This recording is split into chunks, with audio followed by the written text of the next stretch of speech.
1999. Rusia. Es un caldero hirviendo. Los oligarcas, como depredadores, despedazan los restos del imperio. Los políticos gritan desde las tribunas. Y nadie, absolutamente nadie, se fija en el hombre silencioso y discreto con un traje gris en segundo plano. Lo consideraban una figura temporal, un peón, pero cometieron un error fatal. No entendieron que él no jugaba su juego. Él estaba creando el suyo propio. Hoy revelaremos las 5 leyes de hierro que permitieron a este hombre superar a todos y construir un sistema de poder absoluto. Y la primera ley explica cómo hacer que millones de personas vean el mundo a través de tus ojos. Su primer índice de confianza era de apenas un 2%. Se rumorea que el oligarca Boris Berezovsky, quien lo ayudó a llegar al poder, se jactaba de que podía convertir en presidente incluso a un taburete.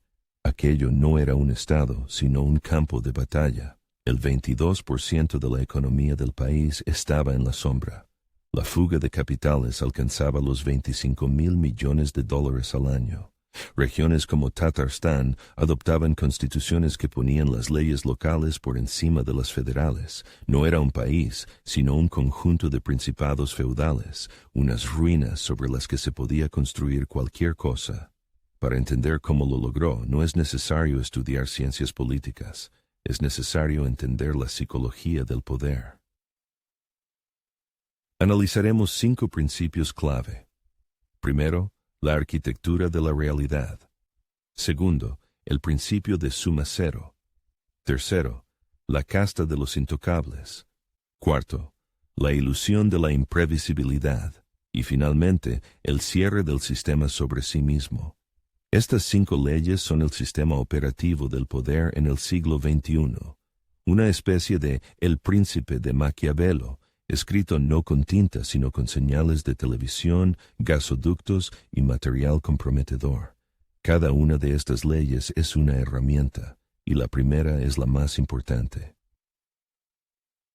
El antiguo poder prohibía la información. El nuevo poder entendió que eso era ineficaz. La verdadera fuerza no reside en construir un muro, sino en construir tu propia ciudad al lado de la del enemigo. Una ciudad más grande, más brillante y tan ruidosa que las voces del otro lado del muro simplemente dejen de oírse. Los analistas de la corporación Rand más tarde llamarían a esta táctica la manguera de falsedades. Su objetivo no es convencer, su objetivo es agotar, inundar la conciencia con tal flujo de señales contradictorias, llamativas y emocionales que la persona simplemente se canse de buscar la verdad y acepte la realidad que se le ofrece como la más simple y comprensible. El primer objetivo estratégico fue el principal canal del país. En el año 2001, el canal de televisión NTV fue tomado. No fue simplemente un cambio de directiva, fue una operación ejemplar. Antes, sátira mordaz, investigaciones, preguntas incómodas. Después, una agenda estatal cuidadosamente calibrada. Pero la señal para todos no fue ni siquiera eso, sino el asesinato simbólico del programa satírico más incisivo del país. Kukli, Marionetas, donde su marioneta era un gnomo caprichoso y chillón llamado Sakes. La aniquilación de la risa es el primer paso hacia la seriedad absoluta del poder. Un poder que no tolera que se rían de él, ya no se considera parte de la sociedad. Se considera por encima de ella. Y ahora, un rápido experimento mental. Recuerden cualquier noticia de gran repercusión de la última semana, y ahora pregúntense, ¿qué emociones les provocó? ¿Miedo? ¿Orgullo? ¿Ira? Son precisamente estas emociones, y no los hechos escuetos, el combustible para el arquitecto de la realidad. Los hechos se pueden discutir, las emociones, no. El premio Nobel Daniel Kahneman lo llamó la heurística afectiva. Nuestro cerebro es perezoso. Le resulta más fácil basarse en una reacción emocional rápida, amigo o enemigo, peligroso o seguro, que realizar un análisis complejo. La emoción es un atajo a nuestro centro de toma de decisiones. El objetivo final es la creación de un mito común, de una historia compartida, la narrativa de una nación que se pone en pie, la fortaleza asediada. Cuando millones de personas viven dentro de un mismo mito, gobernarla se vuelve mucho más sencillo. Funciona como una gran marca. Nike no vende zapatillas, sino una sensación de victoria. Aquí se vende el sentimiento de pertenencia a una gran nación que desafía al mundo entero. El historiador Yuval Noah Harari demostró que las ficciones compartidas son el pegamento social más poderoso. Pero controlar las palabras y las imágenes es solo el primer paso. El poder y el dinero reales en los años 90 estaban en manos de los oligarcas, de personas que se consideraban a sí mismas titiriteros. Para someterlos, se necesitó una segunda ley, mucho más cruel y visual, una ley que establece: en este juego solo puede haber un ganador. Cualquier poder que no poseas tú está dirigido contra ti. No puede haber dos centros de poder. O los controlas tú, o te controlan ellos. En la teoría de juegos, esto se llama un juego antagónico o de suma cero. No es un negocio donde sea posible un beneficio mutuo. Es un duelo. La victoria de uno es siempre y absolutamente la derrota del otro. En este sistema, el poder no se crea, solo se redistribuye. El caso Yukos se convirtió en la demostración pública de esta ley. No fue simplemente una lucha por activos petroleros, fue el establecimiento de nuevas reglas de juego a sangre y fuego. Regla número 1, no te metas en política. Regla número 2, recuerda quién manda aquí. Mikhail Jodorkovsky violó ambas. Su arresto fue filmado como una película de acción de Hollywood, un asalto de las fuerzas especiales del FSB en la pista de aterrizaje de Novosibirsk.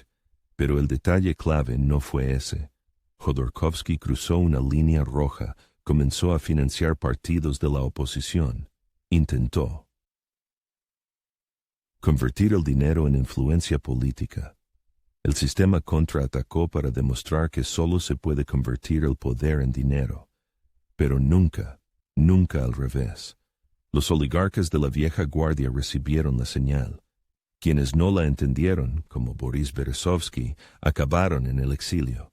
Quienes la entendieron, como Roman Abramovich, conservaron y multiplicaron sus capitales, pero perdieron su voz política. Él lo llamó el alejamiento equitativo de los oligarcas. Un eufemismo genial. No los eliminó como clase, simplemente los apartó a todos a una distancia igual y segura para el trono. Ahora, imagínense por un segundo en el lugar de un oligarca en el año 2003. Tienen miles de millones, fábricas, medios de comunicación, están acostumbrados a resolver problemas con una sola llamada, y de repente ven cómo se llevan esposado al más rico de ustedes, comprenden que su imperio se asienta sobre arena, se enfrentan a una elección, desafiar al sistema o jurar lealtad. Para la mayoría la respuesta fue obvia, pues es que el clásico efecto Al Capone. Cuando el gángster más poderoso es encarcelado no por asesinato sino por evasión de impuestos, todos los demás entienden que no hay reglas. O más bien, solo hay una: no enfadar al jefe. El valor de la empresa Yukos en aquel momento superaba los $30,000 millones, pero esa cifra no tenía ninguna importancia. Así, los competidores externos dentro de la élite fueron sometidos. Pero todo poder necesita un pilar, personas que te lo deban todo. Así se puso en marcha la tercera ley, la creación de una nueva casta de leales, la casta de los intocables. Cuando los viejos y podridos pilares del poder fueron demolidos, era necesario erigir otros nuevos. Pero esta vez, con un material que nunca se agrietaría ni se rebelaría, el hormigón de la lealtad personal. Uno solo puede apoyarse en lo que ofrece resistencia. Pero eso es en la física. En política, hay que apoyarse en aquellos que no son nadie sin ti, en aquellos que te lo deben todo. Este principio se convirtió en el cimiento de la nueva élite.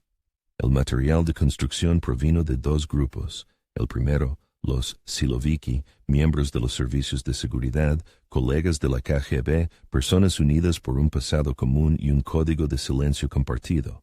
El segundo, la casi mítica cooperativa de Dachas Ocero, vecinos de parcela QCP. Convirtieron en multimillonarios y directores de corporaciones estatales.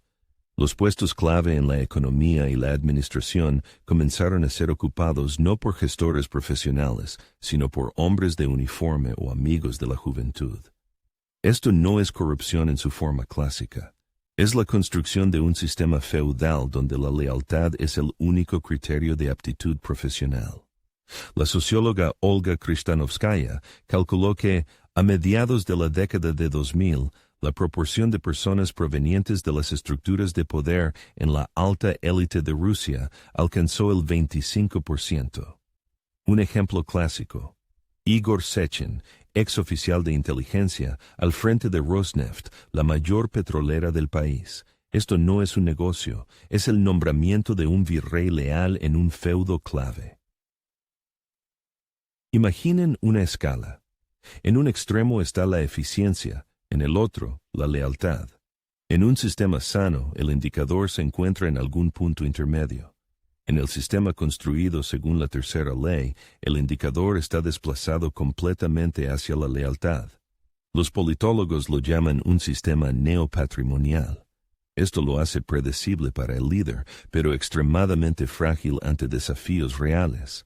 Aquí se puede ser ineficaz, pero no se puede ser desleal. Eso es un pecado mortal. Este sistema se sostiene sobre dos pilares, la gratitud y el miedo. Por un lado, enormes privilegios, protección, un estatus de intocables. Por otro, el compromat o material comprometedor. Cada miembro de esta casta entiende que puede perderlo todo en un segundo. El sistema se asemeja a una telaraña. Cada hilo es un privilegio que conduce al centro, pero ese mismo hilo es también un cable de alarma. Cualquier movimiento en falso, cualquier intento de romper la conexión, y la araña en el centro lo sentirá de inmediato. Así, se ha construido una fortaleza dentro del país. Los medios de comunicación crean la imagen del mundo deseada. Los oligarcas están sometidos. La nueva élite es absolutamente leal. Pero la fortaleza no fue construida para la defensa. El verdadero poder no se mide por la altura de sus muros, sino por la longitud de la sombra que proyecta sobre sus vecinos. Para ello existe la cuarta y más espectacular ley, la ley del caos controlado. Cuando eres más débil económica y tecnológicamente, tu principal arma es la imprevisibilidad. Obliga al adversario a adivinar constantemente cuál será tu próximo movimiento. Oblígalo a gastar recursos en calcular todas las opciones, incluso las más descabelladas. En la ciencia política estadounidense, esto se conoce como la teoría del hombre loco. Su esencia es simple: convencer a tus oponentes de que eres irracional y capaz de cualquier movimiento, incluso uno suicida. Entonces, temerán provocarte, harán concesiones. Simplemente para evitar el caos. El discurso de Múnich de 2007 fue el primer golpe de esta ley. Fue un shock. Un senador estadounidense recordaría más tarde cómo se quedaron sentados, mirándose unos a otros, sin poder creer lo que oían. Pensaban que la Guerra Fría había terminado, y este hombre acababa de declarársela de nuevo. Luego, Georgia en 2008, y Crimea en 2014, una jugada que rompió todos los tableros y volcó todas las piezas. El objetivo de tales acciones no es solo la captura de territorios. El objetivo es crear una imagen. Es un juego de póker con las potencias mundiales. Cuando no tienes las mejores cartas, tu única oportunidad de ganar es el farol y las apuestas impredecibles. Cada jugada de este tipo no solo gana el bote, sino que fortalece tu reputación como un jugador peligroso en la mesa. Un jugador del que se puede esperar cualquier cosa. Y esta imagen funciona tanto para el mundo exterior como para el interior, reforzando el mito del líder fuerte. Este principio no solo funciona en la geopolítica. Piensen en cualquier jefe al que hayan temido. Lo más probable es que su poder no residiera en amenazas directas, sino en el hecho de que nunca sabían qué esperar de él. Los psicólogos lo llaman refuerzo intermitente. Cuando el castigo o la recompensa siguen un patrón ilógico, se mantiene una tensión constante. Esto obliga a obedecer de manera mucho más eficaz que las amenazas constantes. Pero estas 4 leyes son solo herramientas. Cómo unirlas para que el sistema funcione durante décadas. Cómo convertir una serie de jugadas brillantes en una estructura que funcione para siempre. Para ello existe la 5ª y última ley. La ley que convierte al líder en el único elemento insustituible de toda la construcción. Esta ley final obliga a los diferentes grupos de élites, las llamadas torres del Kremlin, a competir constantemente entre sí. No pueden llegar a un acuerdo, no pueden formar una coalición en su contra, porque él es el único que puede resolver sus disputas, mantener el equilibrio. El líder en este sistema es la piedra clave de un arco romano. Todas las demás piedras, todos los clanes enfrentados, se presionan entre sí. Pero es él, situado en la cima, quien evita que toda la estructura se derrumbe. Quítalo, y todo se convertirá en un montón de escombros. Es el clásico principio de divide y vencerás, llevado al absoluto. Precisamente por eso vemos el fenómeno de las líneas directas, la resolución pública de problemas como un tejado con goteras o el impago de salarios. No es una señal de ineficacia, sino su demostración clave. Cada una de estas intervenciones manuales es un espectáculo público. Su objetivo es demostrar que las instituciones, ministerios, tribunales, no funcionan. Lo único que funciona es la intervención personal del gobernante supremo. Es la versión moderna de una súplica a un zar medieval. Socava la fe en el sistema y concentra toda la fe en una sola persona. Los boyardos son malos, el zar es bueno. Y en esto reside la principal vulnerabilidad. La fuerza del sistema es también su talón de Aquiles. Es increíblemente estable mientras su creador está en el poder, pero es absolutamente incapaz de transferir ese poder. Regímenes personalistas similares, construidos en torno a una sola figura, la Yugoslavia del mariscal Tito o la España del general Franco, entraron en una zona de turbulencias o se desintegraron tras la marcha de su creador. El sistema está perfectamente calibrado, pero no tiene copiloto. 5 leyes, 5 engranajes en un mismo mecanismo de poder que lleva funcionando más de 2 décadas. Este mecanismo se parece a un complejo reloj suizo, donde cada pieza encaja perfectamente con la otra. Pero, ¿cuál es la principal lección que podemos extraer de esto? Unamos todas las piezas y formulemos un breve protocolo del poder. Así, el protocolo para la toma y retención del poder según este modelo es el siguiente. Primero, no conquistes el territorio, sino la imaginación. Conviértete en el arquitecto de la realidad.